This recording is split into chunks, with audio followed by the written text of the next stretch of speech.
Welcome to this episode of Clinically Pressed. On this episode, we have Paul Scheckelman of Paragon Recovery, a longtime friend of ours, and also someone that we use as a sponsor on the podcast. Check them out at paragonfn.com. We've talked to both the Pauls numerous times on what they're doing and the approach that they're taking to recovery. And in this one, we're highlighting CBD oil, which has become what seems to be all the rage in health and fitness.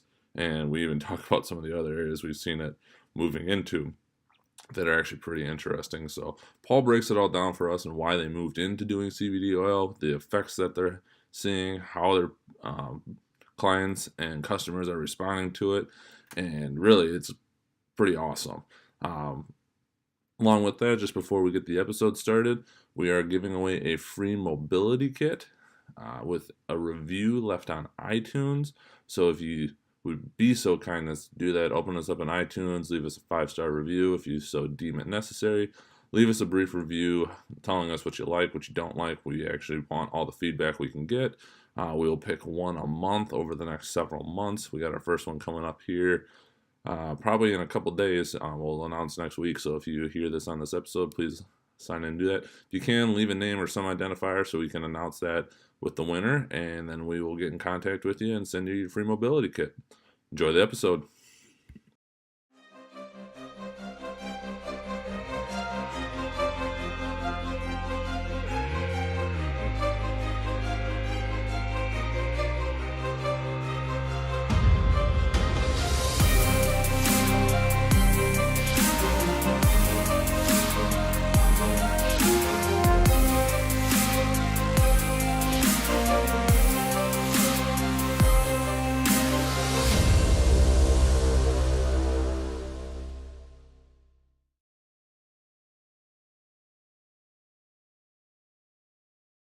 Ready to roll? Yep.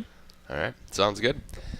Well, we are here with Paul Scheckelman from Paragon Recovery, and we've chatted several times in the past, and it's been a while, so we figured it's time to catch up, see what's new and what's happening. How's it going, Paul? It's been good. It's been busy but really good, so happy to come back as always. Happy to have you. I think the Cooley region misses you. Yeah. We actually miss it here a lot. I mean, Madison's great, but you're like, oh, you want to go like mountain biking, and it's like you got to really set things up where before it was like 10 minutes from our house to the trailhead. You know, just little stuff like that. But yeah, we try to visit more and more. We always said we'd come back more, and we don't. Yeah. I have that same issue. Oh yeah, we'll go do that all the We're time. gonna be here. We're gonna see you guys like every month. I had moved in. I'm gonna for the first time, like ever, in the closest to my parents. See them no more than I did when I lived 3.5 hours away. It's not good. Stuff always comes up. Ain't that the truth? Well, so what's new, Paul? Oh man, it's been quite the start to the year. I know you guys have had Eamon on in the past, Eamon Coyne, and he is now brought on as our COO. So we brought him into the company and offloaded some things that he can specialize in and has a little more experience and knowledge in than we did. And it's proven to be a very smart move on our part. So it lets Jans kind of focus in on, you know, what he's really, really good at and what he needs to be working on. And then at the same time, it's allowed me to do the same. So I think everybody's kind of found their niche and their role within the company. And it's been a really, really good move for everybody. But we kind of rebranded ourselves with the new year as well. We went from Paragon Fitness and Nutrition, which is still like the oversight, but we're listed as Paragon Recovery now. So we've kind of shifted away from just being a supplement company and trying to be more than that. We're not just, focused on a few products. We want to be doing more with educating and with consulting and lecturing and all that kind of stuff. So the rebrand kind of made sense, and it allowed us to really identify ourselves in what market we want to be in and kind of recreate ourselves too. I think a lot of people noticed too, we discontinued our protein. It just wasn't really in line with what we were really passionate about or what we needed to do. And we saw there were a few other companies out there that were doing it perfectly, and they should run with it. And we do other things a lot better than a lot of other people, and we're going to focus on those things too. So that was always kind of something we carried because we just wanted to offer it to the customers, like a single shop place. Right. And it just wasn't worth it in the long run. So we really zeroed in on our focus of who we are. And that's where that shift all came from. How were those conversations? I can imagine they could have got hard at times. Just With dropping the protein, right, like and among just- us, yeah, super easy. oh really? Yeah. Oh, there really? you go. Yeah. Yeah, super easy. That was one of the fastest things. I think it was actually done via text message, and we're like, hey, I don't think we should do this anymore. And everybody was like, yeah, I agree. And then that was it. Funny. Oh, there you go. Finding suppliers and like good people in this industry is so freaking hard. I can only imagine. It is so hard. And when you have to like when we were real small and just trying to make sure we stayed alive, and we just passed the 2-year mark. So we got 3 more to go before most small businesses die. It's people know if they're supplying you something, they know that you need them more than they need you, and they have bigger clients. right. So somebody who's ordering like protein, like if you're having them mix like what you want and making it how you want it done, and you're not ordering like 50,000 units at a time, they don't really care. And we find that with everything else too, but we can have a little more oversight on processes with specific people we work with our other products, where it's a little easier. And eventually I think you'll see us producing everything in-house. Nice. Simply because we want to do things a specific way, right? I don't want to have any question about the integrity of another company or be put on the back step by them. So if we have a really specific way of how we want things done, then it's probably best to do it yourself and be as transparent as possible to your customers. I'm right? sure with So- quality that's huge, but then also you're not as Yeah, and- cornered with if they can't, if they pull the rug out from under you or whatever, then Yep. you're kind of stuck. So And we've had those issues. We've Control had like some severe delays. Like at Night Games, we just got it back. And we placed the order October 26th. And it was an 8-week lead time, and then it was 12, and then it was 14, and then 16, and then here we are. Right? It's ridiculous.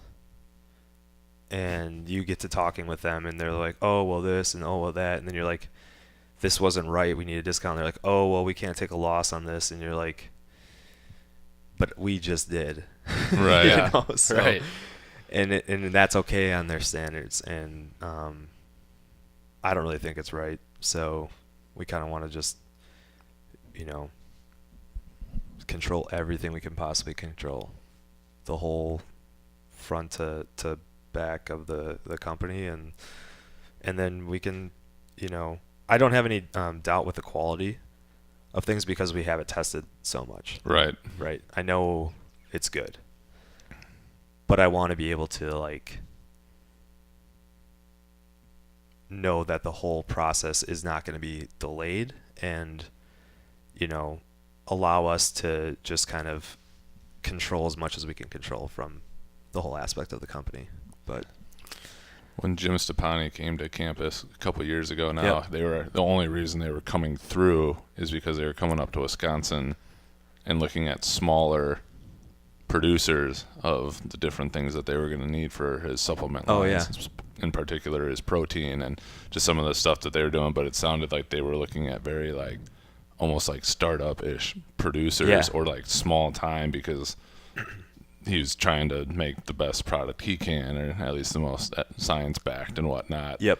And that's what they were up here for. They were in little, I don't even remember what it was, but it wasn't a big place in Wisconsin, and then they were going to some brand new up and coming thing in the Twin Cities. Yep. That was producing stuff, which I just thought was really interesting. Well, and I'll say something too that'll probably upset people, but I guess maybe not most people that listen to your show because they're from the Midwest. But there's a lot to be said about the Midwest too, no matter what. We have dealt with so many different companies from different areas in the country, and they don't work like we do. It's that simple. Just less BS up here. The Midwest work ethic is a real thing. I firmly believe in it. And you can talk to people who hire people at these big corporations and businesses around the country, and if you came from the Midwest and like a Midwest university, you're way up in their book. I mean, it's a real thing. That's interesting.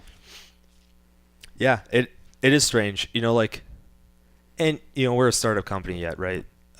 We don't have a work hours or holidays. Like we've all worked on every holiday this year and last year, right? Like Christmas Eve, I was answering emails or running social media, and Christmas Day, you're doing the same thing, and people are off for President's Day, and I'm upset that the post office is closed because I got like 50 boxes I got to get out, right? Right. So, yeah, it's interesting. But that's a big reason too why so many people are trying to come in on Wisconsin being one of the leaders for hemp again. And because there's farmers here that are hurting for one. But they know that like the Midwest farmer works. Right. Like they're not gonna be unsuccessful in a crop, right? Yeah, if there's a market for it, they'll figure out how to produce it. Well, my understanding there too is the climate is pretty ideal. For Wisconsin growing. used to be the number 2 hemp growing area in the country, and it's like worldwide, it's high. It grows really well here. That's interesting. The growing season's great. We get water. We have aquifers to irrigate if we need to, and the growing season's long enough, and you don't have early high heat that kills the crop. Like California, their growing season is very difficult. They have water restrictions. There's a ton of regulations. We don't have that here. So there's California companies that have a significant interest in Wisconsin. And it's purely because of the growing season and the people. That's really interesting. Yeah. Like soybeans, they're not going to suddenly become the cash crop of the future, right? Yeah, I think there's plenty of soybeans. Yeah. So, but like hemp, man, it could explode. Yeah. Like every farming, small town farm that's going out of business, they could stay. Well, my understanding too is the entire crop is pretty much used, right? Like for the entire plant and all the uses that it could be. Yep, and there's different plants within the the cannabis family. You're not, they wouldn't be growing marijuana unless the state legalizes marijuana. Right. Like Michigan just did. There's 5 growing sections in Michigan for marijuana. That's it. There's 5. So it's not like it became so legal that every farm is growing it now. But I could see you having a crop in your backyard. You got. I think a lot of people will be. But they and I'd be really interested to see what happens with all litigation wise and stuff. If it's legalized, if you grow it for self, would it be like a garden, right? Like if you're not reselling it, right? Because that's the regulated part, the sale. Right. But anyways, the hemp plant is used pretty much in its entirety, and you can grow industrial hemp for clothing and plastics and containers and all that stuff too. And that can be a very specific one if that's all you want to do with it. But the hemp plant itself is very robust. Like seed selection is a really big deal. for depending on what you want to do with the plant. Mhm. And then planting, it's pretty easy. And then once it's growing, and it's getting water, it's pretty low maintenance from what I can gather. It doesn't require fertilizer, and it kind of pushes out rodents like on its own. They don't get chewed up and stuff. But the harvest can be difficult. Mhm. The harvest is what's going to be really interesting for a lot of people. The first company that creates a machine to harvest is going to be To do it perfectly, yeah, they're going to doing be it right. loaded, man. And they're working on that stuff. I mean, it's just new, Mhm. right? A lot of this is done by hand right now, and that is what can really, really slow things down. You know, we have a group who is their sole purpose was harvesting just the flowers of their plant, and it took like six people over a month for an acre. Oh, Yeah. wow. Yeah. So it's not the most efficient, Mhm. right? But there's better ways. Yeah. And I think there'll be even better ways coming up. We just got to get to that point. But to answer your question, Wisconsin is one of the premier places to grow this stuff. It would be foolish for the state to not pursue it in its entirety. Oh yeah. Foolish. Well, you look at what it's done for other states and their economies, and Yeah. you Oh, know, yeah, and if you it- throw marijuana in on the mix too, holy moly. right. Yeah. But the CBD itself, like when the Farm Bill passed, it really opened up some great doors. But what you're finding too is a lot of people who are making a lot of these decisions, and they're trying to figure out, even so with the governor and this bill coming up with like medical marijuana, they're including like some CBD things involved in that too. And if you talk to some people who are involved in those processes, they really are uneducated. Mm. And that's really concerning. Yeah. Yeah. I feel like that's the nature of, unfortunately, politics. Just when it comes to any of that 100%. stuff, just 100%. in conversations we were having this weekend about Mhm. chiropractic practices and whatnot. Yeah, just Yeah. They Unfortunate. get so worried about stuff that's like not even possible. You know, oh, it's gonna be, you know, kids. They love saying gateway. Oh, My God, yeah. it's not. Yeah. Like, Well, I mean, I think it's getting better in terms of the education side and Yeah. people's understanding, and hopefully, like you said, with the Farm Bill being passed, it is coming whether people like it or not. Yeah. It's just going to be a process and a matter of how quick and the quality of the education. Yeah, and education is everything. Because it was dormant for so long. You know, like when they made hemp illegal and the war on drugs and everything involved with it, like you just don't really think about what it is, right?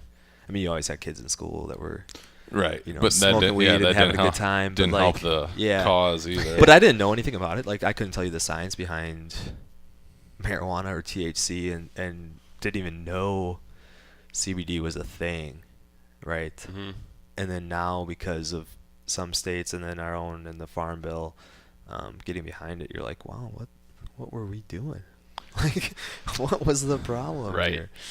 You I almost think, feel like it's got to be uh, like a decade away. It's like when fat finally became not the most atrocious Yes. thing in the world, and like now even like they're not as concerned about the cholesterol levels. Like it's not the marker you have to pay attention to as much as it used to be. Like You mean statins and low cholesterol aren't going to prevent your heart from attacking itself? well, I mean, Like that all if you are depends the on who you ask, director right? of the American Heart and you have a heart attack at 53, then maybe what you're telling everybody isn't right. Well, and that's when you have Coca-Cola or name any Oh. other ones as your main sponsors of your association. Man, have you been paying attention to CrossFit's legal team? I haven't. I saw the thing that you've been posting. They are destroying people. That's great. They're exposing every I think that's hidden hilarious. dollar that came from sugar and pharmaceutical companies into the CDC and the NIH. And they're like, do you not see a problem?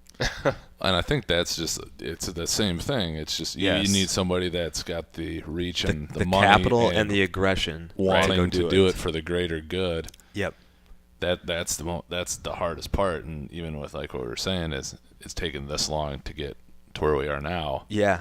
in those areas. Like you said, there's been a lot of voices, but they don't have the reach and the Yeah. power and stuff that CrossFit has, and the ability to just go for the throat.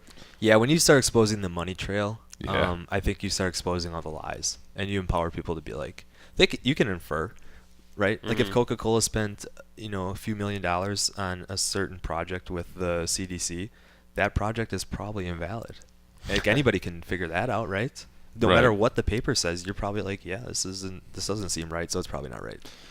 The whole process is all jacked up. I was looking last night out of just morbid curiosity more at the health system and like just medical care and insurance and whatnot, and I had just remembered I was looked at like CEOs of two of the top hospital systems in the world, not just in the country, somewhere between like 2.8 and 4.8 million dollars for their CEOs. I know these are doctors, so you can even make that argument. And then I just did like a quick search on like healthcare, like insurance, and like the top two were like 58 million and 83 million dollars a year. I don't know about you, but my premium or deductible hasn't gone down in recent In a long history. time. But this guy is making $80 million a year in something that, in theory, isn't anything other than shuffling money around. Like you're not really providing. Do you know what's really interesting too? So if a you look up, tangible thing Yeah. other than like Yes. the service, which is a good service, but well, you got to have doctors, but oh yeah, and you need healthcare. and they deserve to make good money. they I'm should. not arguing that, But they It's- should also be advocates for their patients' greater health. yes, At its foundation, the doctor but the overall system, should be preventing disease, not treating chronic disease. right? And somewhere, everything got flipped, and now you're dependent on your physician or the healthcare system. Mhm. Most people. Right. Maybe not us, but a lot of people are. Because you've allowed chronic disease to become a mainstream thing, and we're going to cater everything around that. And it's just going to keep pumping money for everybody, right? Just more money. Warren Buffett's a smart dude, right? Mhm. That's why he owns a ton of shares in Coca-Cola, and he owns equal amount of shares in the pharmaceutical industry. You get it on both ends, right? Right. On the way in, on the way out. Yeah, I just thought that was, And that's not his fascinating. fault. He's smart. Yeah, I would he's, do the he's same taking thing. advantage of the You situation. want to make money, that you got to go make money. Yeah, But and so with the healthcare thing too, it's really interesting. If you look at the number of doctors within their specialties in the United States, mm-hmm. Psychiatrists are like number one at like 53,000 that are board certified. No kidding. And then down the list you get to cardiologists, and there's like 32,000. And there's a lot of emergency medicine doctors, as there should be. There's a lot of surgeons, as there should be. But those are two big numbers. Mm-hmm. Do you know how many people are board certified and specialized in endocrinology and metabolic medicine? Can't imagine it's About very many. 7,000. Yeah. Do you know how many people are specialized and board certified in sleep medicine? About 7,000. I was gonna say that. So number can there's be two of huge. your those are your bases of life, basically, Mm-hmm. right? How your body's processing things, insulin, diabetes, whatnot, right? And then sleep, and those are so minuscule in specialties. That's just But we're gonna all try to fix your heart because you've been eating and not After the fact, exercising, though. and yeah, After the fact. it's not prevention. You're up there just to push statins and to deal with people when their hearts are starting to give out. And then the psychiatrist thing is very interesting to me too. That's a big number. But that's your healthcare system right there. That's a glimpse of who's specializing in what and where your priorities are. I would say that the number of people you have shows your priority, right? right. Yeah, absolutely. The psychiatry thing is difficult as well because it's a lot of times not as tangible Yes. or objective. Like you can see and feel and test a heart Yes. a lot easier than like emotions and And that's probably why the number's so like- high. Like, the brain is like the last frontier of medicine yet. Mhm. They don't have any idea. Yeah. They're still And discovering can you just new stuff. screw with it with a pill? Right. Yeah, it's that or simple, multiple. right? Yeah, like how Oh, here, we'll just Yeah, and I suppress know this there's- and you're good. way over all of our heads on that stuff. But yeah, just Well, so what's interesting with neurology and stuff too, there's some people that are really leading the charge on things, and whether it's neurology related to sleep or neurology related to like the endocannabinoid system, right? Which is a relatively new discovery in our bodies and what it does, and then how we can affect it. Like a lot of this stuff is still very new. It's hard to know for sure. There's so many studies out there right now that are just getting rolling, and it's going to be a while before we really know. And we still may never know the whole thing, right? I mean, with the brain, I mean, they just started figuring out like the system while you sleep that allows different cells to shrink and your cerebral spinal fluid to come in and cleanse things and take out beta amyloid, the bad protein breakdown that builds up when you have Alzheimer's and CTE and TBIs and all that stuff. Not just the research that's come out around fasting, where it's all come back to like, who was I listening to? I think it was that Rogan one we were talking about, where that was like the one thing that all three of the guys they agreed on, that fasting basically is the cure for everything. Wow. In almost some form or fashion, if you can starve out whatever the thing is, you're got a better chance. Yeah, that's really interesting. Yeah, that and was the only thing they were just like all on board. Yeah. They actually tied in fasting to the endocannabinoid system too. Okay. There's a belief out there that if you can fast, say like you're really out of whack, like a 24-hour fast does wonders for you to bolster up your ECS again, and then allow your body to get back to homeostasis. So that's what they're finding is like one of the primary things with the ECS is homeostasis. Right. So, there's like the imbalances are usually caused by simple things that most disease and other things are caused by, like stress, sleep, your diet, genetics, disease, that kind of stuff. It allows things to go out of whack. And what happens is your body learns, like you roll your ankle, you limp, right? You can compensate, but then you can get to a point where you overcompensate.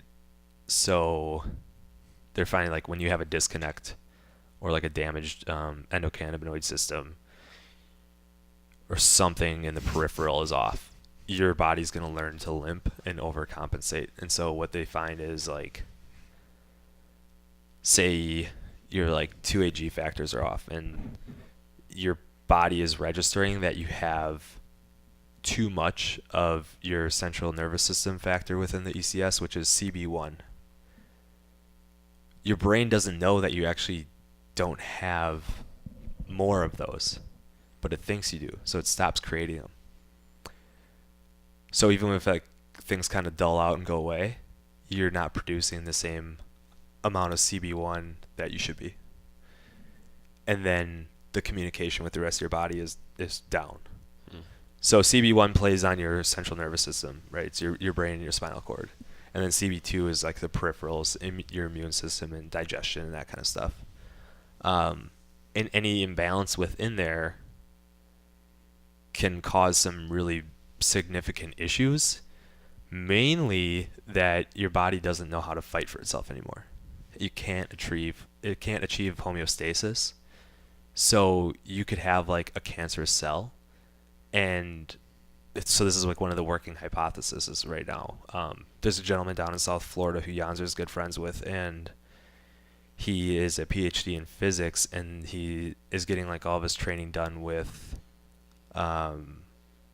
cancer patients, and he's treating them with really high concentrations of CBD and THC, like a gram and a half a day. Like these guys are just stoned all the time.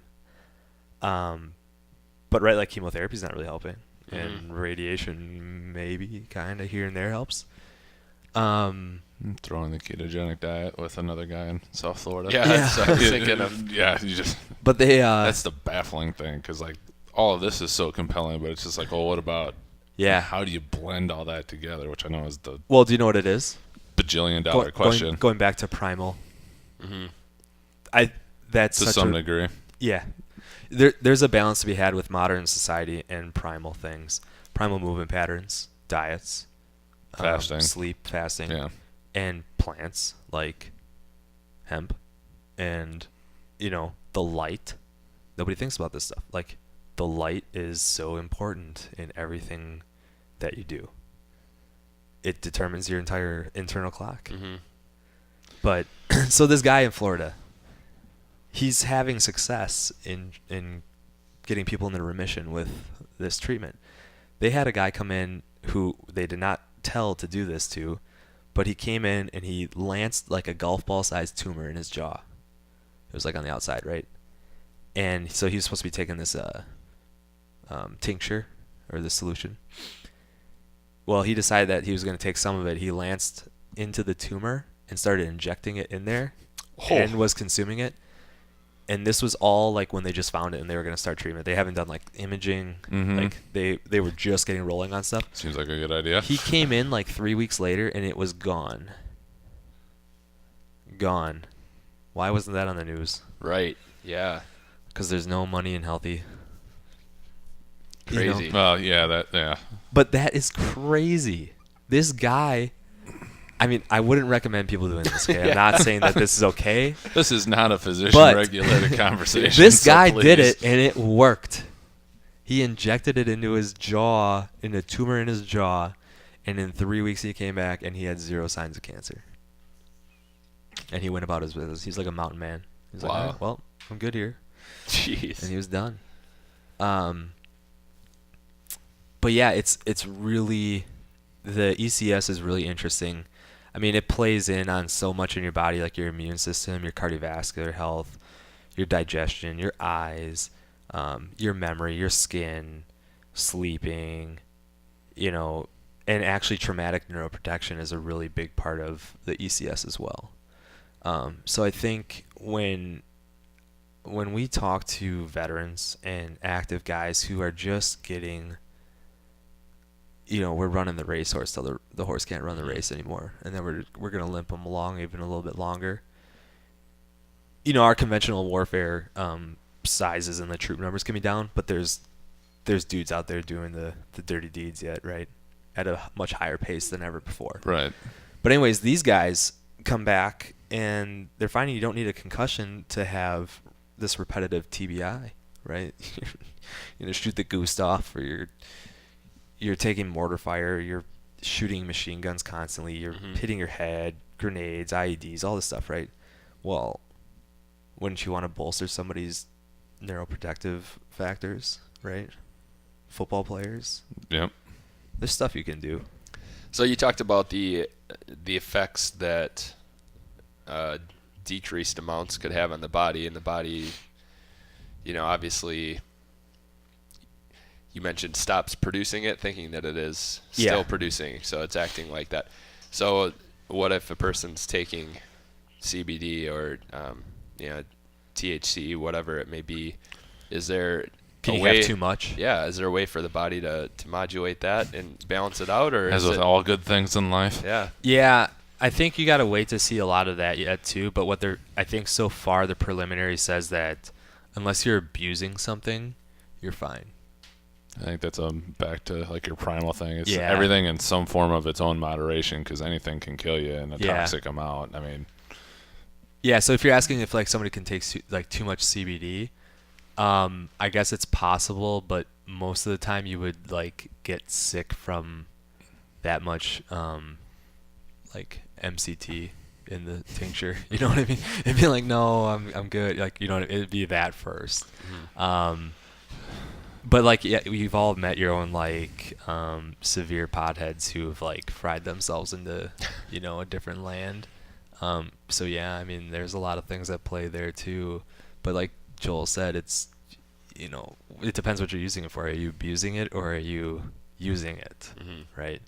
And that's where things will really be a big deal. But I think right now, for 2019, for right now, I don't think very many people have a really solid endocannabinoid system within their own bodies. So I don't think you Can find you someone with test perfect. on that, like I'm asking completely out of curiosity. So you Yeah. can do blood tests for what's your vitamin D level, or Right. looking at all these different things. Like, how would you go about? Well, that's what they're figuring out. okay, 'Cause that's this is still the process. Yeah, I think this was only discovered like 10 years ago or something. I mean, it's super new. In the world of medicine, this is so new. Because it was even fascinating. We were just down in Wausau, and there was like a drink with you could add like CBD to the drink type of a thing. But like that's where it's already going as it's starting to kind of trickle along. So I didn't know if that was something.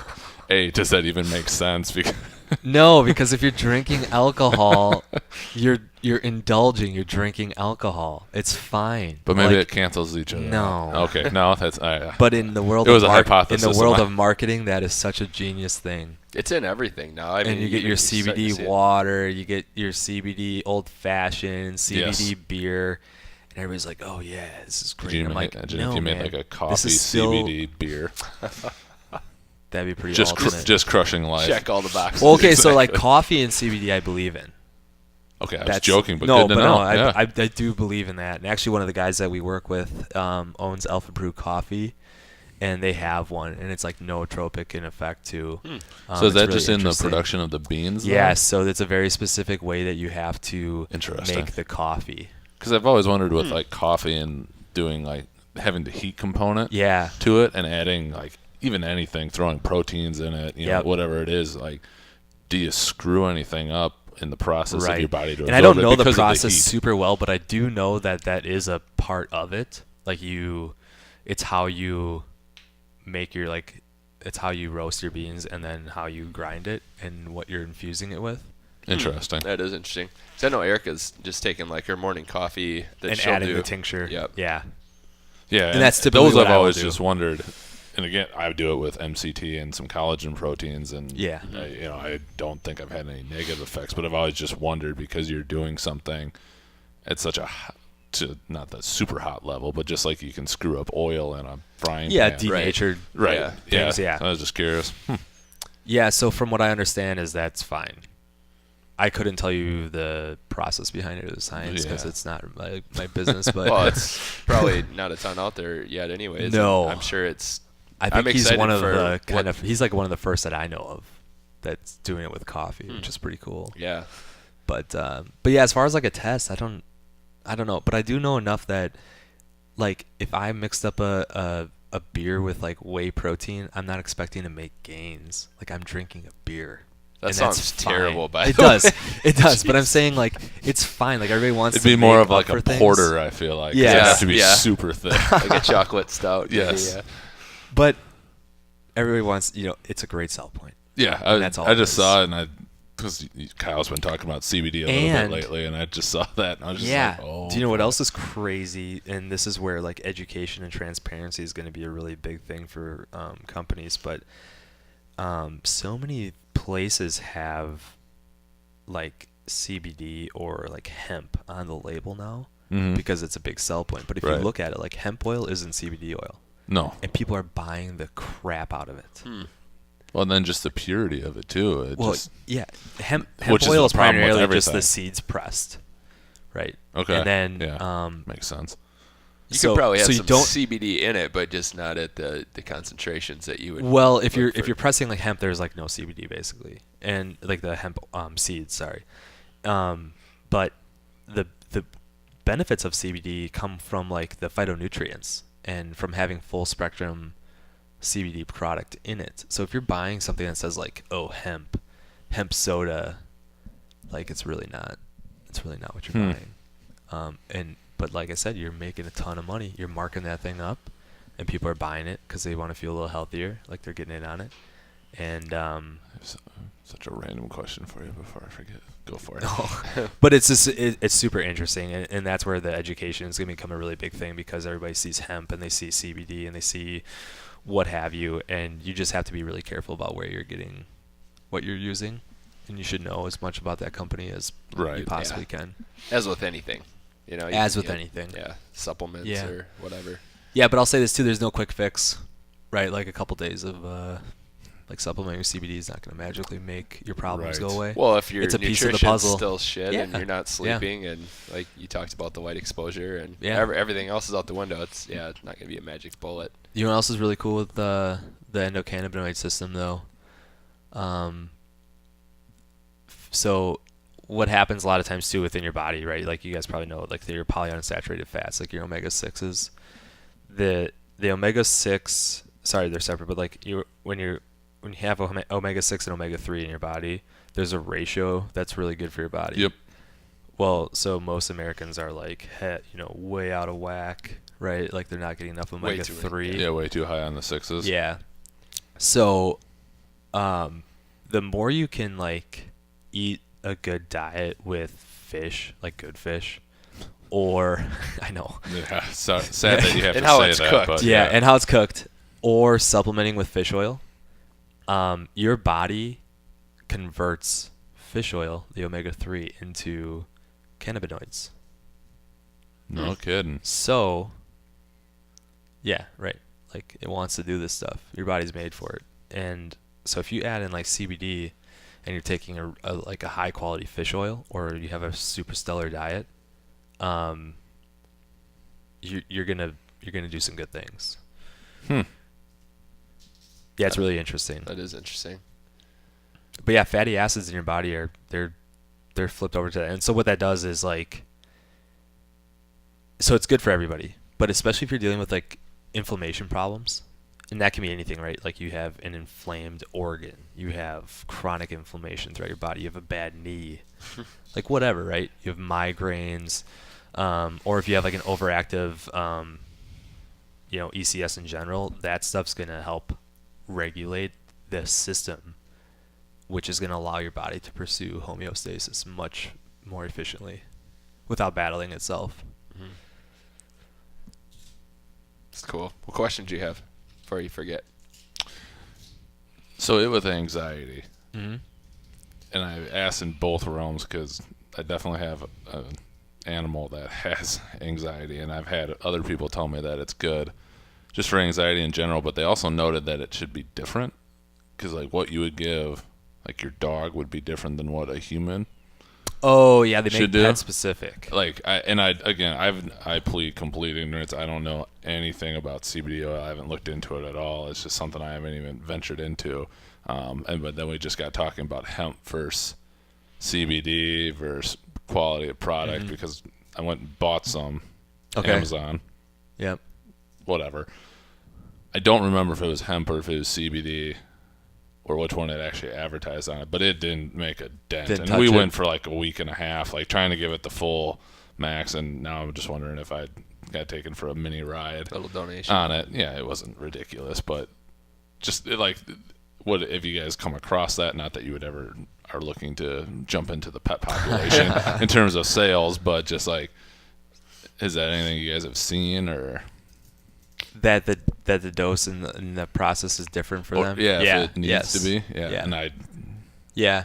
Actually, one the of the dose I one of can the athletes understand that we completely. Yeah. The process didn't seem to make sense, like why you would have to get like a specific Oh, version sure. for the ant.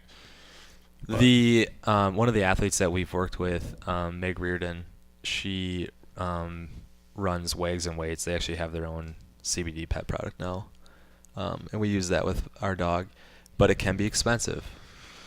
And If it allows him to sleep his ass through the night, it'll be worth every penny.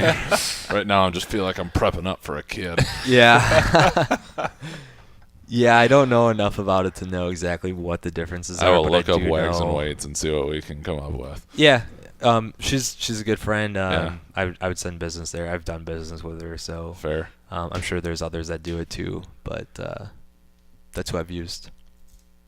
Noted. She loves her dogs, Noted. so I figured if she gives it to her dog, she would give it. You could trust it. Fair. Okay. That's my take on that. Like I said, very random. Sorry to throw us off. No, it's all good. It's all good. This is my chance to Get some sleep. get in. Well, yeah. Only once last night, and you had to go outside, so we Oh, were there at you least go. trending in the right direction. That's good. Do you know what else I found was kind of interesting? So they found that like when you exercise, it actually plays on your endocannabinoid system, your ECS, and so it raises your 2AG factor and what's the runner's high blood thing? Endorphins. Yeah, but there's like it's like anandamide. Ugh. Anandamide. Sounds right. Yeah, it's something complicated. So, anyways, though that plus like your ECS and the endorphins that are released, that's what gives you your runner's high. And what that actually is like that's like kind of the same reason you get a high from THC. Interesting. Yeah. I could see that. Yeah, it's super interesting. So what a lot of people have kind of decided on, like, one, you have to focus in on like removing or reducing stress in your life. There's some stress is good, right? Your body adapts to stress. It's exercise. It's Right. Learning. Yep. It's a lot of stuff. But that's what can help overstimulate like your CB1, like where your body thinks you have too much of it and it stops producing it. Your diet's really big. Exercise. You can supplement with CBD. You can supplement with fish oil or get good foods with fish oil. And then there's a big thing on fasting to help things recommunicate with each other. And then sunlight and vitamin D are big. Again, as always, right? I mean, I don't know how many times I have to tell people this, but like, stressful. It's so hard, and it's so hard to teach them because it's not going to be an instant fix, right? But someday when you're like blind at 65 from being addicted to your phone and not protecting your eyes, or you never go outside, you never see the sun, and you're wondering why things aren't great. Yeah. A lot of it had to do with the light. Well, there's so many variables. It's hard 60 years later to look back and pinpoint, no, this is it. Yeah. But I can tell you will have problems. I was listening to another one, just like you talk about, like, just you'll never know, and they were talking about electromagnetic fields. Oh, like, yeah. we're in the world. EMF sucks. Like greatest experiment because we have no idea what this is going to do to us. Man. In 50, you can go down some 60 deep years. rabbit holes. Oh on yeah, that too, it though. was a really interesting. I got to do it now. I don't know if it actually made a difference in my sleep, but I finally put our Wi-Fi on a timer at night. Oh, nice. Because it's down in my office, which is right below our bedroom. It's by you. Yeah. So it's got a ways to go, but it clicks off at 11 and pops back on at 5. Oh, interesting. We just use like a Christmas light or a Christmas light timer. Yeah. I tried messing with that a little bit. Like I've started putting my have phone you on noticed airplane mode. when they're like looking at communities that have really bad issues with like suicide or violence or cancer, how many, like, if you look at the proximity of like these major Power lines and all that. Yeah, I know that's been something. But yeah, I know that makes it sound like we're going off the deep end here, but like Wi-Fi, there's something to it. Bluetooth. there's something to it. Like, and this 5G thing taking over is gonna make us just nuts. It's not good. Like Florida has a couple areas like that already, and it's like crisis mode, but they don't want anybody to know. Yeah. And again, I know this sounds like we're going off the like deep end here, but like there is 100% a correlation with that stuff. Yeah, I think it's super interesting. With you, Joel, I mean, what's the harm in getting a $10 timer? And that was the reason I looked into it. Yeah, in that 6 hours, Yeah. anyways. Yeah. So, or what, 7 hours? Or, yeah, 6 and that's hours, yeah. we've left it on a little bit just so if somebody stays up a little bit later, but at least when you're trying to get into your like prime sleep, because we go to bed early at our house, and I get up early, she doesn't, so. But that I at least can hop on and You know what get going. sucks sometimes though? I know. I think about this with my Greenfield has phone. hardwired Yes. his entire house. Okay, well, so there's guys in that most. community, right? And Yeah. like some of the wealthy elites who like own their own island outside of Seattle, and there's like none of this stuff. There's no Wi-Fi. There's no. It's like Everything in his house is hardwired. yeah. I think that's pretty cool. But just the airplane mode, I mean, I do that in terms of just the sleep. So you can jump into that deep sleep. Say you fall asleep and then half hour later someone shoots you a text and wakes you up or something. Well, and even Like- if it doesn't wake you up, if your screen's up, you're gonna know the light. the light. Or do you right? get the subtle buzz that you just don't even realize affected you? But it's like a disturbance in your sleep, and Yeah. it can rip you out of like REM or slow wave sleep really fast. Yeah. Yeah, that's a really big thing. I really wish I have such a love-hate relationship with my phone. And it's really hard to run a business without it. Right. Because the world is Constant connection. constantly connection. Like, right. So I'm trying to schedule time better, but I wish that like you weren't afraid of missing a call from like a family member overnight, or That's my ultimate concern. or like with something with the happens at airplane work. mode. Yeah. Like there's, you know, a Especially for significant you. Yeah, yours- fire yeah. event. Like, and I'm not at call when I'm at home at work, but there can be events where you get called Right. to come back in if you're available because there's 3 fires going on, or because, you know, whatever, or God forbid somebody dies at work, and you're like, oh man, well, I shouldn't put this away, but you're like, oh, I really don't even want it next to me when I'm sleeping, not even for the disturbances, but because of like Mm-hmm. the Wi-Fi and the cell data and the, you know, I don't know, it's just, You almost I have think to- I you have a almost have phone to- number. You almost have to have a hard line in your house. Yeah. Just so then somebody, if they I think need I to call have you. a phone number. I just have to like plug it in and figure out what that phone number is. How do I work this thing? I saw some video about like they were gonna give people like these kids like $200 Oh, if they yeah. could dial a phone number Oh, on a that'd rotary be phone. so cool. But yeah, that's a really big concern. That the Yeah. EMF. I mean, a lot of this stuff is so new, and so we're advancing at such a rapid pace that you'll never see the effects of it in our lifetime yet. And that's what Kresser talks about, going back to what you guys mentioned a little bit before about, you know, because we evolve and adapt to things, but the changes that we've been exposed to are happening Yeah. so much quicker Right. than what we are able to, you know, You can't evolve to. adapt. Right. You can compensate a little bit, but you're not going to evolve. If we were evolving to that stuff right now, we oof. I mean, imagine what we're going to look like. Imagine what the humans are going to look like We're in going to have like antennas for 1,000 sure. years. It's just going to be built in. People are just going to absorb their phones. I think it was all the way back in his 4-hour body book with Tim Ferriss, but he actually looked at testing himself, so N of 1, very small, but looking at actual sperm count and where he placed his phone. So he would just walk around with it in his Oh. pocket. Really? And he did it for however many weeks and did it.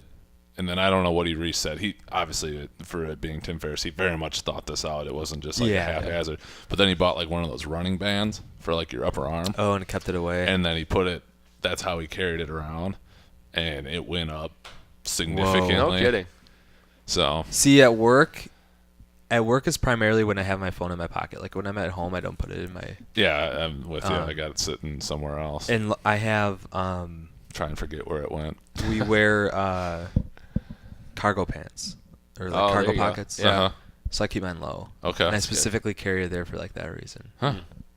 Well, you That- see how many people have like problems with like infertility Oh, and yeah. different things, and Yeah. I'm like, well, I don't really know if that was a thing as much as it is back in the day. I don't know a lot about it, but I do know like putting a microwave there is probably not going to be on your side. Right. All right. Unless you Kinda- don't want kids, because I think we're pretty much done. So Yeah, there's I- some ways you My could. phone is in my pocket All the time. Yeah, I actually have a spare. And I was going to that's- say, are you insurance policy to make sure. That's awesome. That's really interesting. I'd have to dig that up. I can't remember if it was in the 4-hour I believe body that, though. or if I just had heard him talk about it or read it. But I know it was him that went and did it. It's pretty quick turnaround too. To It wasn't. I think it was over the course of like weeks, Oh, yeah. month to 2 months type of thing, where he kind of like saw like a rebound from something like that. Now I don't know if that is carried on in his life now, where he does that type of thing, or if he just doesn't keep his phone close to him. Yeah. But I know there was some. Back to that EMF, there's some cases specifically. I want to say it was a Ben Greenfield podcast with a guy that was like a writer about EMFs, and he recommended a couple phone cases that are actually okay. supposed to do a pretty good job, they like kind of block blocking it. Out. it in terms of just not having it Interesting. radiate completely out of the phone. So I don't remember what those are off the top of my head. I may have linked them up in the one article I wrote, but I can try and dig those out for the show notes. So I've thought It's about pretty doing interesting. that. Yeah. Just pretending that the leather on mine does it. Does the makes me trick. feel better about my life. Weather is tough. Oh man.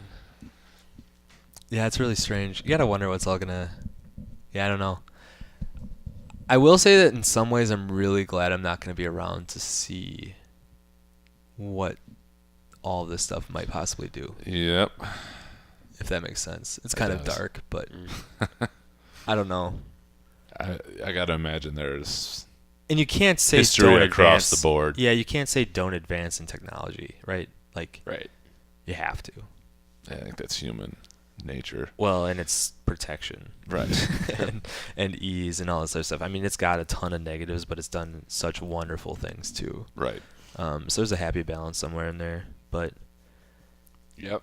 yeah, it's interesting. But I think, the 5G thing and like every building having its own like hotspots or antennas and They're all over now. Apparently, you can do it if you have Charter. You can log into hundreds of Charter hotspots. They're just there. that's really concerning to me.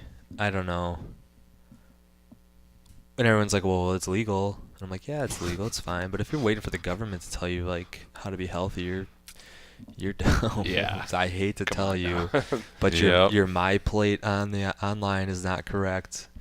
And half the stuff from the FDA Wait a and the minute. CDC and the NIH. I just go back to like all the different things. Like you hear about like coffee that other countries have like standards for like the mycotoxins in coffee, and I don't think we do. Or if we do, they're just like stupidly high. So like coffee will get shipped to these other countries, and they'll be like, "Nope, not taking it," and it just comes right over to the U.S. But that's your cheapest one. Or is a conspiracy? save money. It could all be a conspiracy, but no. You gotta save money, right? Well, that's like okay. So I'm not gonna get too political on this, but like people talk about like free healthcare, and that's a wonderful thing to pursue. But I think what needs to happen is people need to be responsible for their own health too. Right. To get to that. So they commonly talk about the Nordic countries, right? Yeah. Well, have you met people from there? Like, they're really healthy. Like, they're super, super healthy. They're not going to the doctor, right? And that's a wonderful thing to pursue. But people need to, like, take control of what they can control, right? And I get things are stacked against them. The government's recommendations on foods is not accurate. It's not healthy, right? Back to our previous point. We're lobbied and influenced to money, to the sugar industry, to pharmaceuticals, to whatever, and that's going to happen. But that doesn't mean that the other information isn't out there. Like you kind of have to advocate for yourself to be what you want to be today. Like if you're waiting for guidance from your representatives who are not healthy themselves, I don't think you're in luck. I don't think it's a good idea. So, but if you look at like those Nordic countries and what they kind of do, well, one, they eat really well, and they sleep really well, and they manage stress really well, and they saunas and cold baths, man. And I don't know how many times I get such a weird look when I tell people this. It's so freaking good for you. But again, you're not gonna like be like, oh well, I still have high blood pressure. It's like, well, you took 3 baths. Like, I'm sorry, dude, but it's so good for you. Yep. We recommend that to so many of the people that we consult with. It's so many athletes. I desperately want an infrared sauna. Do it. Oh, you can build them for half the price. I think It's Craigslist and like parts out stuff, Yep. man. I've looked at It's a the way couple to do different it. options. Yeah. And then you just need a chest freezer, and you can convert it to a bath. Oh yeah. So it keeps it at a specific temperature. It doesn't freeze it. It holds the water. Doesn't stink. Oh, I hadn't even thought about that. You don't need a big one, just for one person. Sure. That makes sense. And you can keep your legs kind of. Kyle might be tougher to fit in one, but. I'm flexible. But you sit with like your knees bent, and you can Yeah. submerge like pretty much up to your chin. You don't have to worry about the ice. I hadn't even thought of that. That's a good idea. Or you just use. I mean, you can go old school with it too. Just use a shower. Yeah, Like I know 30 a lot of deep people breaths, are big. warm, 30 cold, 30 warm, 30 cold. Yep. Call it good. You should be doing that every morning. If you want to change your Convince day, myself to do that just more do often. it. The You're mental fine. side of it too. Hell like the yeah, mental it's so strength good of it. for you. The more you're comfortable being uncomfortable with that kind of stuff, and it's helping, like literally helping your physiology. One of my favorite quotes is that comfort is the disease of civilization. Hell yeah.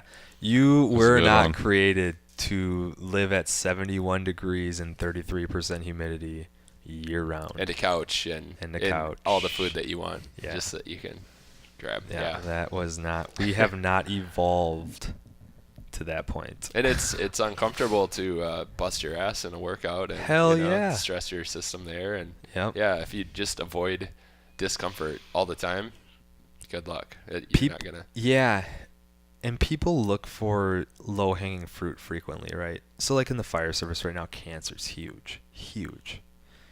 And they're convinced that like every fire we're going to is what's causing us all to get cancer. But nobody's talking about the fact that our call volume goes up every single year, which means what? We're sleeping less. Mm-hmm. And we are cooking at the firehouse, and a lot of times it might not be the best food, right? And we're stressed and not handling it, and not everybody wants to work out. And I do fully believe that being exposed to the things that we're exposed to does contribute to it. But Right. I equally believe that you can build up the defense in your body to fight that off. Well, at least give yourself the best Give chance yourself a possible. chance. Yeah. We're not dealing with like radioactive stuff that's like instantly giving you cancer. Like, you Right. can't go back and find like one fire that's like, this is the one. Right. Like, it's just like, it's the constant exposure, if anything. But you know what? If you go back in the day, man, people were smoking cigars and cigarettes inside of fires without any air tanks on and stuff too. And I get the constructions change, and I get the chemicals and the furniture change, and I'm probably gonna get lectured over this stuff here soon too. But and that's fine. But I'll equally argue that a lot of the people arguing to me about this stuff do not take care of themselves at home like they care about it that much. They think there's this magic thing that's gonna happen. It's not. Well, what are the things that you can control? The variables that you can control, and then It's your home there's life. always going to be You have variables that to- you can't control. Yeah. If you control everything you possibly can and give yourself a shot, and you still get cancer from a fire, that sucks. But it might happen, and I don't know. Like I said, I'm probably gonna get yelled at for that if there's certain people here. But I'm We pretty. won't send this one out. Yeah. But I believe in that a lot. Yeah. Everyone wants to talk to me about safety and stuff, but they're drinking like a gallon of Mountain Dew a day. And Right. you're like, Right. dude, who's the liability here? Because it's not me. Right. Yeah. Yeah. But it's interesting. But anyways, speaking on like sleep, right? So that's what part of our rebranding was really focused on, was like sleep health and hygiene. And that's been super interesting because we're creating this kind of like army of people who are like competing with each other about who can sleep the best. Nice. Oh yeah. Yeah, so a lot of us wear this Whoop, or people use like their what's the other, like Fitbit, Yep. and then like some other brands. But so they're like, we get mentioned in people's stories all the time, or we get like tagged in posts, or we see people like texting each other like, oh, how'd you sleep last night? And they're like, oh, I only got like 88%, like recovery or whatever, but my sleep was really good. Or they're comparing like slow wave sleep with each other and their REM sleep. It's super cool. That is cool. It's That's super cool. interesting. Yeah, and everyone's like, oh, then you have the other people. And they're like, I feel fine. I'm good. But it's like, it's hard to tell them what is all happening again, because this is where education is such a big piece of Paragon, because Right. nothing is an instant fix. Like, I could work with my dad, and we can get him on CBD and fish oil and vitamin D, which he was deficient on, and we can, change some little things with him. And so he ended up going to the hospital because he felt like crap, and he goes in and they found out his blood pressure's like in the tank, because he was getting so healthy. His blood pressure medicine put him Oh, in such a yeah. yeah. So they fractioned off his medicine now. Like, he's regaining control of himself. Now, my dad had leukemia, and he had, chemo and radiation in the archaic times of cancer, like in the 90s, early 90s. So he has some long-standing issues with that. But he directly saw how fast you can help yourself, right?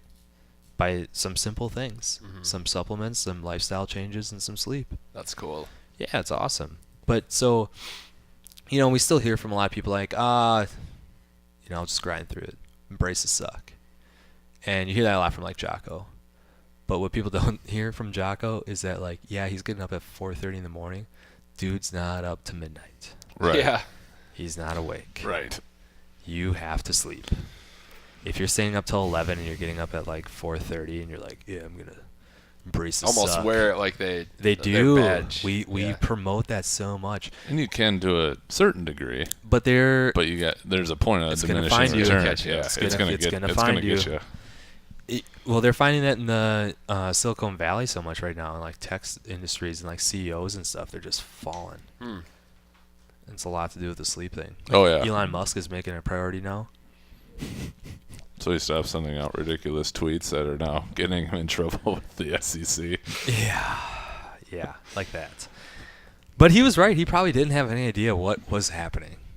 Just so, But, so like sleep, the thing that we're trying to get across to people is that no matter what your goal is, you need it. So if we're working with like people in the NFL or CrossFit athletes or weightlifters who are purely in it for performance, you have to teach them how sleep is the number one performance enhancing drug on the planet. If you're working with a guy who's getting ready for the combine coming up, you have to get across to him and get buy-in that, hey, listen to what I'm saying because this could save you, well, one, an injury. But the biggest thing, the big sell point is saying, hey, if you typically run a 4.54, if you sleep perfectly for the weeks leading up to the combine, you could run a 4.48. And what is that? Millions of dollars. Millions of dollars. Oh yeah. Instantly. Oh yeah. Stanford's done the sprinting studies on athletes with their basketball team. It was remarkable what an hour of sleep a night did for that team. Crazy. That But is so crazy. and it's all education, right? Power output on the lift. You have to teach them why this is so important. Right. But then that's just the one select group, and they usually listen better because when you're pursuing performance, it's measurable and you have a goal. And they're usually a little more disciplined. Right. But if we're working with a shift worker or somebody who just doesn't sleep well, and you're trying to teach them why sleep's so important, you have to kind of get a little dark at times, and it's kind of weird.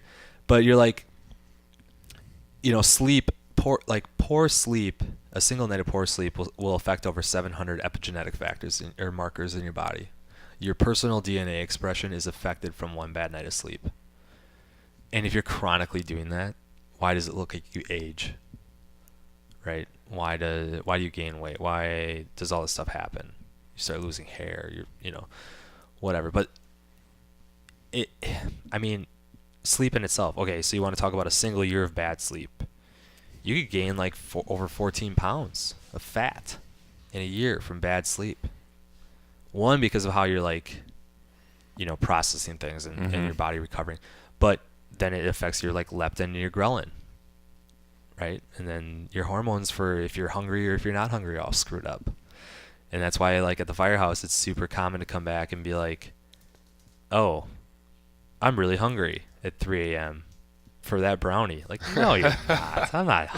You know what I mean? But my hormones are telling me I am, Right. and it's hard to see past that.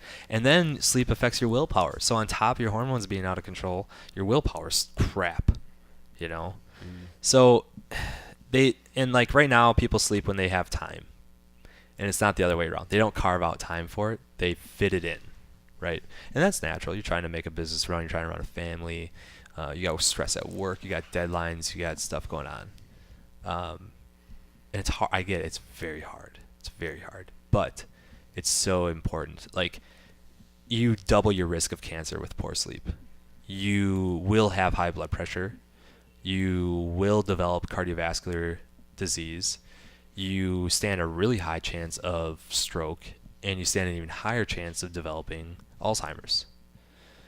So again, this is a lot of stuff that's going to be years down the line for a lot of people, or maybe they don't even remember when their heart goes out because they have Alzheimer's, but it's going to catch everybody. There's a gene that exists in in humans that says this gene expression, people can survive and their optimal amount of sleep is like 5 hours a night. The number of people who have that is so slim that you probably don't even know who they are. You'll never know. Right. But it's likely not any three of us. It's interesting for people to say that too, because you'll often hear people say, "Oh, I can function on 5 hours of sleep, no problem. Yeah. I do just fine with that." It's because it's normalized. It is, and they don't see the buildup of it until it's further down the road. Like and I think a lot of crashes times down. it doesn't get pointed to as the culprit. Yes. Correct. In addition to everything else. Yep. Yeah, I agree. It's really interesting when you're talking to people who are like aging or like athletes, when you talk about like testosterone and how you could have like a night of sleep with less than 7 hours of sleep and you'll have a 30% decrease in your serum testosterone levels like that morning. Super low. Or that like growth hormone, your human growth hormone is produced in like mainly in the first sleep cycle you have, but then it keeps getting produced and then it's allowed to be restored, restore your body as you sleep. So as much as you can sleep, it's the better off it is. But that's like 75% of your HGH during your sleep. So people like, they're gonna sleep 5 hours a night and then they want to like blood dope. It's like, no, you can just sleep. And then like I said, like it can build up to produce like Alzheimer's. It can really do a lot of stuff, and then it screws up your whole circadian rhythm, and that's where we get back to light and how much that can really influence your sleep health and your overall health. Just light. Your artificial LED lights and the sunlight and your phone light and whatever can change everything. Everything. It's really interesting. It's everywhere too. Yes. Yeah. All day, every day for a lot of people. Yeah. It really is. That's why we came out with the blue light blocker glasses though too. And that seems to be a big hit. People put those on like when they're like before bed, if they're watching TV or on their phone, and yeah, I know it's like a different color, but they've all reported that their eyes hurt less and they're able to sleep, which is great. It's the whole point of them. But yeah, so that's kind of what we focused in on. I mean, trying to get people to recapture the controllable factors of their life to give them the best shot to be what they want to be. As healthy or as athletic or as smart as they want to be. And it really comes down to some really simple things. Your sleep, your inflammation, and I mean, you got to do the auxiliary stuff too, but your diet plays a huge role in your sleep and inflammation, and training plays a huge role in both those things too. But I think those are kind of your like 4 pillars of life itself, more than anything. If you do those 4 things, you've got a chance to really stick around a long time, Yeah. For sure. Yeah. Or optimize, whatever you're doing. Yep. Yeah, what your goal is. Yeah, it's all related, and it's as much as you can control, the better you're going to be. I mean, and we have the results, we have the feedback. I mean, this stuff works. It works. When people put a focus on tying things together, it does wonders for them. And that's strictly why we became a company in the first place, and that's why we've focused on what we did. That's why we came out with the blue light blocking glasses. That's why we created Night Gains for sleep. That's why we created the Flame Off for inflammation and to get people away from over-the-counter medications. And that's why we went to vitamin D and fish oil, because they all played a huge role in the other things we were focusing on. Like light and like the endocannabinoid system and all that stuff, joint health, inflammation, neuroprotective factors. And that's also why we're coming out with the CBD too, because it's all tied together. There's no fancy gimmick. There's no testo booster. There's no crap. And we're just trying to be as transparent and educational as possible so that Mhm. people can see that. One, for our business, so we survive in a business, but so that they can, our best marketing is when people succeed. Simple as that. Right. We don't pay for marketing. A lot of it's word of mouth. And it's great. Yeah, absolutely. We probably could have grown 100 times faster, sure. But now we're getting people who stick around and want to be customers and who believe in what we believe in. And it's helping them. Mhm. We keep people because they feel better. So when will the CBD roll out? So the CBD should be coming out in March as long as things go well. That could be delayed, but it should be. Like I said, we're just making sure everything is good, Mm-hmm. like really, really good. So then, will it be like a tincture or? Yep. what- So the first few batches of it will be tinctures. It'll be a 600, a 1250, and a 2500 milligram tinctures.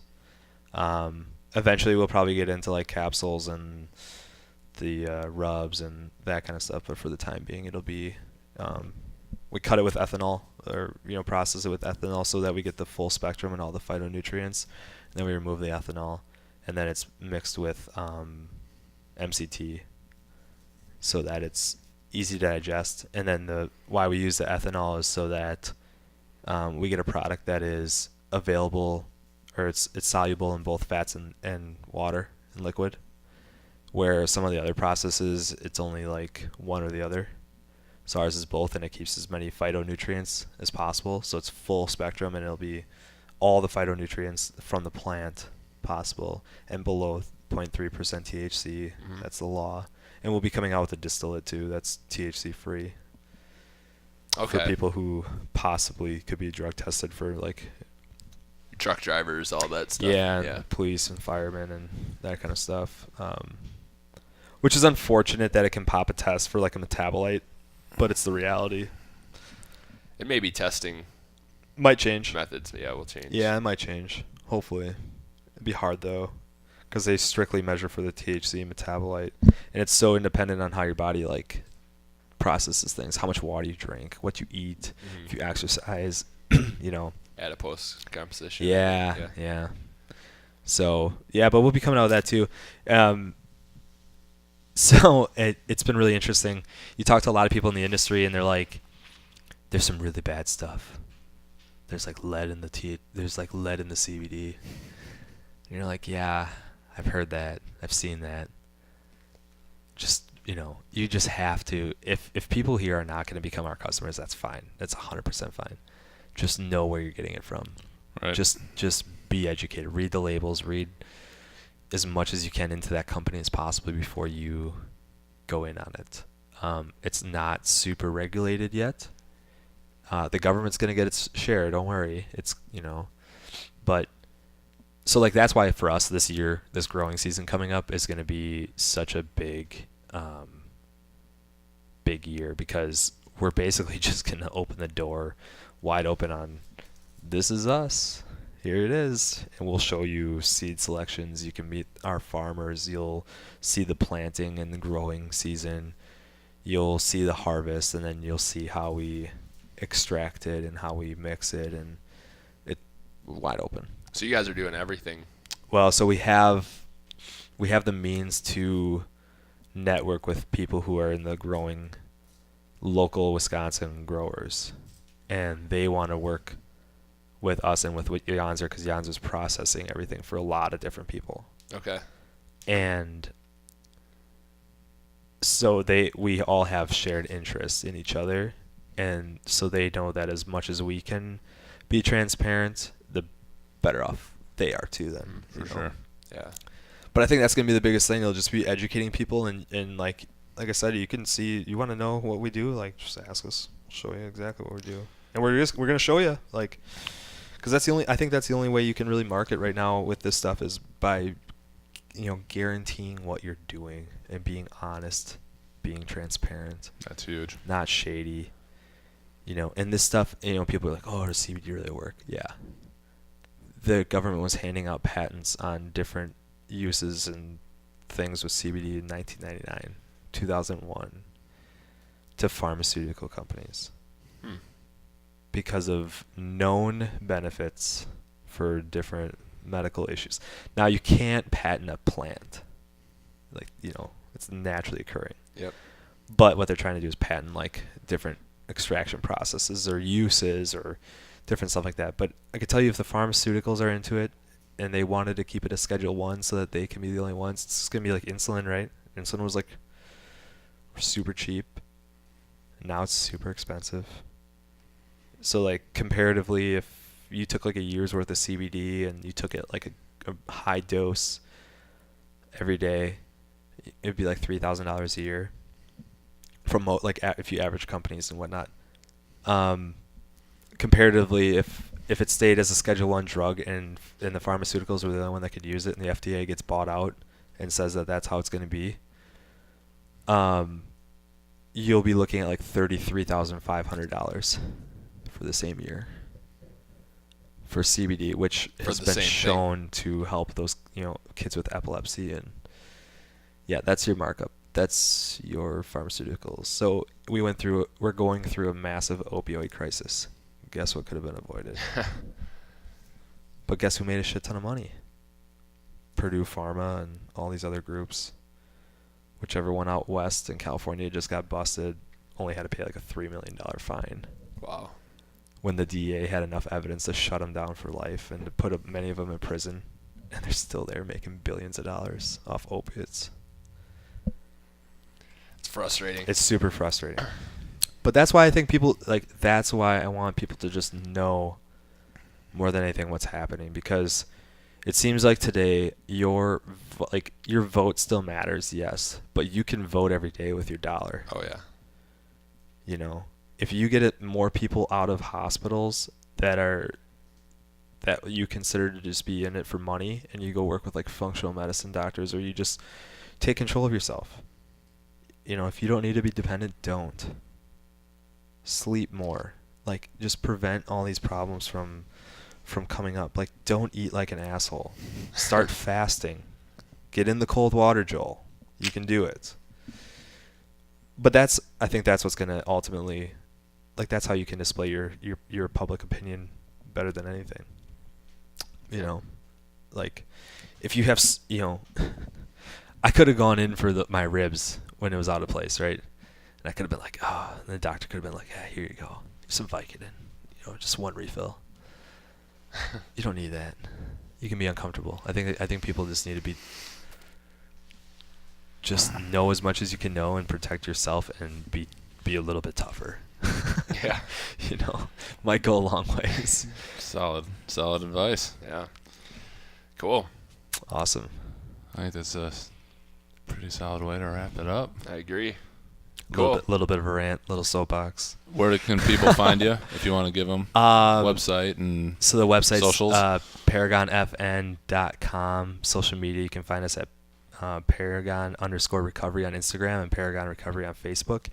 You can email me at paul@ParagonFN.com. We have some ebooks out right now, and we have more coming out. And like I said, you should watch for the CBD to drop here soon too. We'll link all that stuff up for sure. Looking forward to it. Perfect. Well, thanks again, guys. It's always a pleasure. Thank you. Always a blast. Good conversation. Thanks, Paul. You bet. Thank you.